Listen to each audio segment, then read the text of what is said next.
Corporations and whole life insurance. This is a popular topic and it's one of my favorites just to kind of explain how the model works. It's interesting to see how companies utilize cash value life insurance with their executives. So let's get into it. When we take a corporation and implement a whole life insurance strategy with their executives, you often see it on the executives. However, it's not exclusive to executives. It's often referred to as a non-qualified deferred compensation plan. Non-qualified meaning the company's not deducting the payments, or a SERP.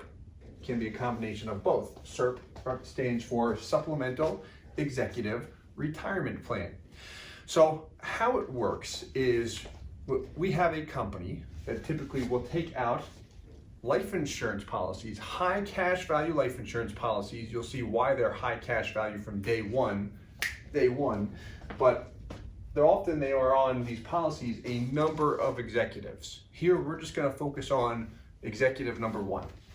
So how it works, when we have a policy, the company is the owner, payer, and beneficiary.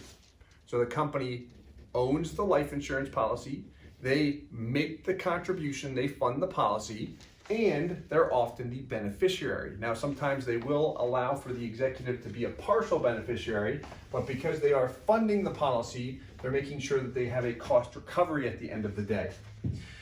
The company, again, makes the contribution.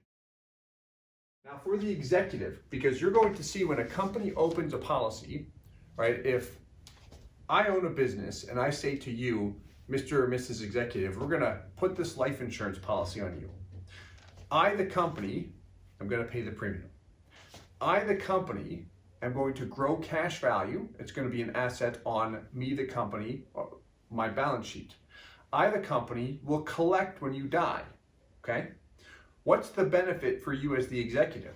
Well, often what will happen is if you, the executive, meet my vesting period, which is 100% determined by the company, could be 10 years, 20 years, could be a certain age, maybe it's performance-based. All companies have different ways of doing things, but if you meet that vesting period, those vesting requirements, I'm going to pay you, Mr. or Mrs. Executive, a retirement benefit, almost like a pension.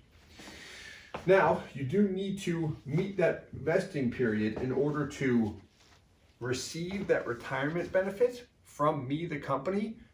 If you don't, if you decide to leave the company, maybe you try and start your own business, whatever it might be, go to work for the competition, but you don't meet that vesting period, you don't get that retirement benefit.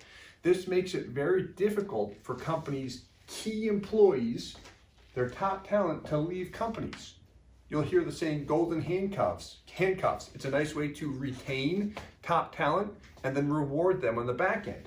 So how it works is, let's say company ABC is paying in, could be any amount on this executive. Let's say it's $50,000 per year.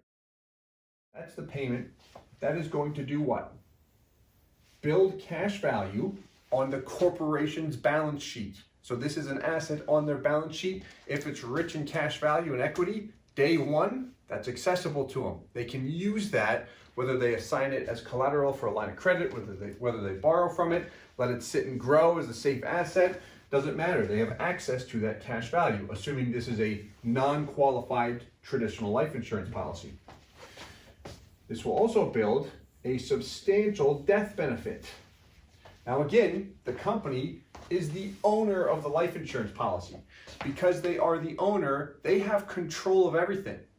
Payments, accessing cash, adjusting beneficiaries. Some companies will make an employee's family member or their estate or trust a partial beneficiary, depends on the company.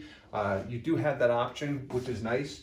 But as the owner, they execute full control over everything. So I'm the company, I'm funding $50,000 per year, whatever amount, building cash value in the balance sheet, which I can access, also have a substantial death benefit. So if you, the executive, stay with me, the company, let's say until age 65, you hit your vesting period, you say, okay, I'm retired, I've got my other savings assets, personal policies, 401ks, real estate, all that good stuff. But now, Steve, it's time to collect. All it is, you met your vesting period.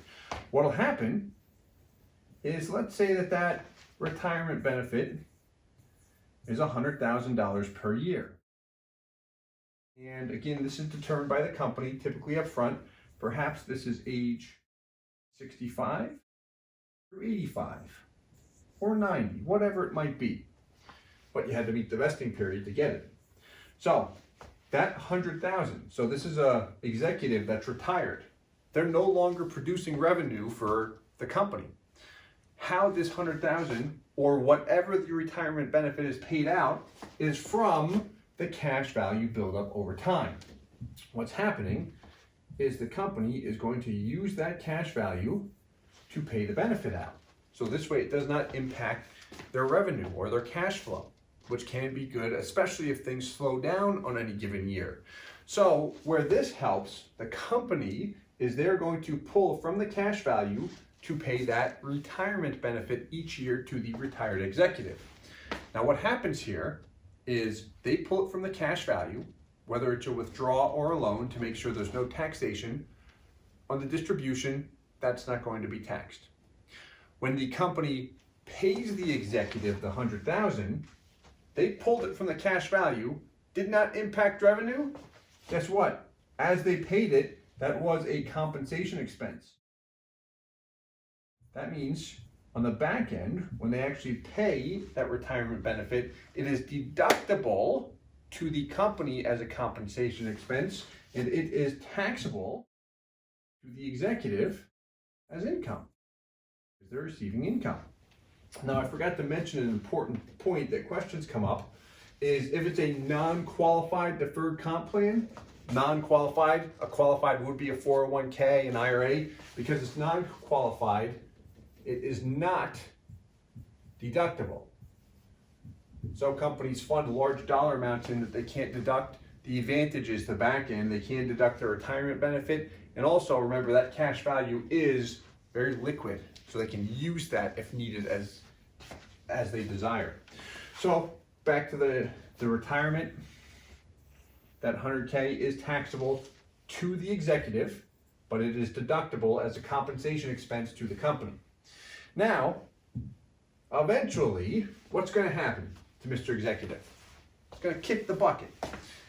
When he kicks the bucket, when he or she dies, these plans are always set up so that there is a sizable death benefit. We want to make sure a full cost recovery is in place to recover the contributions made to the policy. So if I paid $50,000 for 10 years in funding that policy, I want to make sure I get the $500K back, and I want to account for inflation. We do try and build that into the equation, into the scenario as well. This way, a corporation gets their money and everything back, and they've also rewarded the executive on the back end. Strategies can work very nicely. They do and have been used for a long time. It's interesting how so many people are not aware of it. I've had conversations with CFOs that you start to explain the strategy, they kind of have a, yeah, I knew like other companies used cash value life insurance, but I didn't know that it worked like that. All right, I'm interested. So hopefully you found this video informative, educational and such. If you'd like more information or like to see any custom samples, feel free to reach out anytime. We would love to work with you. And that's all I got. Hope this helps. Hey guys, Steve Parisi here. If you enjoyed the content you just saw, please subscribe, like, and hit the notification bell for future videos. If you'd like more information or to see some custom policies for yourself, feel free to call or email our offices at the contact information below.